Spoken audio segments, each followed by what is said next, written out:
तो लद्दाख की गलवान घाटी से भारतीय सेना का वीडियो सामने आया। -डिग्री में आईटीबीपी के जवान आइस हॉकी खेलते नजर आ रहे हैं। आपको यह भी बता दें कि पूर्वी लद्दाख के इसी गलवान घाटी में 15 जून 2020 को भारत और चीन के सैनिकों के बीच झड़प हुई थी, जहां से भारतीय जवानों की ये जोश वाली तस्वीरें सामने आ रही हैं। ये 3 तस्वीरों को आपके सामने रख रहे हैं। आइस हॉकी एक तरफ खेलते हुए हमारे जो शूरवीर हैं, योद्धा जाबाज, क्रिकेट खेलते हुए भी हमारे आईटीबीपी के जवान, और सुरक्षा का जायजा किस तरह से ले रहे हैं घुड़सवारी दस्ते के जरिए। देखिए जरा, झील को पार करते हुए घोड़े पर सवार, सरहद की निगहबानी करते हुए ये हमारे योद्धा। तो लाइन ऑफ एक्चुअल कंट्रोल पर भारतीय जवानों का जोश हमेशा हाई रहता है, और ये तस्वीरें आप देख रहे हैं। और खास बात यह है कि ये आइस हॉकी और क्रिकेट खेल बेशक हमारी सरजमी पर है, लेकिन यहां से मैसेज सरहद के उस पार पहुंच रहा है। यहां से जब भारत माता के जयकारे लगते हैं तो इसकी धमक दुश्मन देश तक जाती है।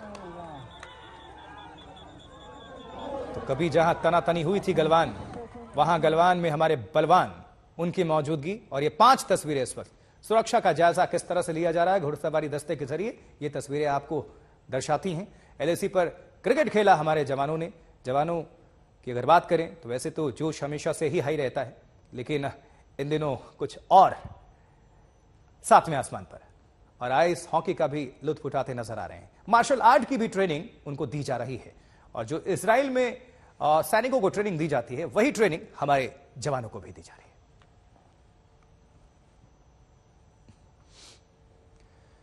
तो एलएसी पर हमारे जवानों की मुस्तैदी देखते ही बनती है। एक और आपको रिपोर्ट दिखाते हैं कि कैसे हमारे जवान हर चुनौती का सामना करने के लिए डटे रहते हैं, मुस्तैद रहते हैं। आईटीबीपी के जवान इस समय भारत चीन सरहद पर तैनात हैं, और वो दुश्मन से निपटने के लिए अनआर्म्ड कॉम्बैट की ट्रेनिंग ले रहे हैं। मैं इस वक्त लद्दाख में मौजूद हूं और आपको दिखाना चाहेंगे कि यहाँ इजरायली तकनीक का इस्तेमाल आईटीबीपी के जवान कर रहे हैं, जिसको कि क्रॉ मागा बोलते हैं। दरअसल ये लोग जब बॉर्डर पर तैनात होते हैं तो उस दौरान जब दुश्मन की तरफ से किसी भी तरीके की कार्रवाई की जाती है तो उसका जवाब बिना हथियारों के ये जवान देते हैं। मकसद ये है कि किसी भी तरीके का हथियार का इस्तेमाल न करके उन दुश्मनों को रोकना। दरअसल गलवान के बाद इस तरीके की तकनीक का इस्तेमाल लगातार आईटीबीपी अलग अलग जगहों पर कर रही है, और इसका सीधा मकसद ये है कि दुश्मन को जवाब देना।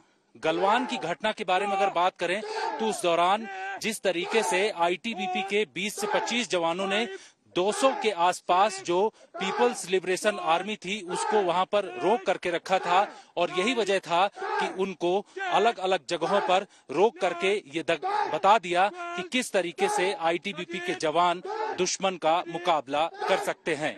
लद्दाख से कैमरामैन अनिल जायसवाल के साथ जितेंद्र सिंह, आज तक। तो दुर्गम पहाड़ी ये जगह है, ऊंचाई वाले क्षेत्र हैं, हाई एल्टीट्यूड वाले, और ऑक्सीजन की भारी कमी होती है यहां पर। किस तरह से हमारे जो शूरवीर योद्धा हैं चुनौतियों का सामना करते हैं, आपको दिखाते हैं जितेंद्र बहादुर सिंह की एक और खास रिपोर्ट। मैं इस वक्त लद्दाख में मौजूद हूं, और यहां पर आपको वो स्थिति दिखाना चाहेंगे कि किस तरीके से एक जवान जो कि 17 से 18 हजार फीट की ऊंचाई पर मौजूद था, इस जवान को हाई एल्टीट्यूड पल्मोनरी एडिमा हुआ है, यानी कि सांस लेने में तकलीफ है, क्योंकि यहां पर ऑक्सीजन लेवल काफी कम है। इस वजह से इस जवान को रेस्क्यू किया जा रहा है। आईटीबीपी के पास इस समय नई तरीके की तकनीक है, और इस तकनीक का इस्तेमाल कर जवानों को वहां पर अगर किसी भी तरीके की दिक्कत होती है तो उसके लिए बचाया जाता है। ये बैग जो आप दिखाई आपको पड़ रहा है, इसे हापो बैग बोलते हैं, यानी हाई एल्टीट्यूड पल्मोनरी एडिमा ये बैग होता है। और ये जवान जो आपको दिखाई पड़ रहा है, इसके बारे में ये पता चला है कि इसको सांस लेने में तकलीफ हो रही थी और सीने में दर्द भी हो रहा था। इस वजह से इस बैग के अंदर इसको रखा जाएगा।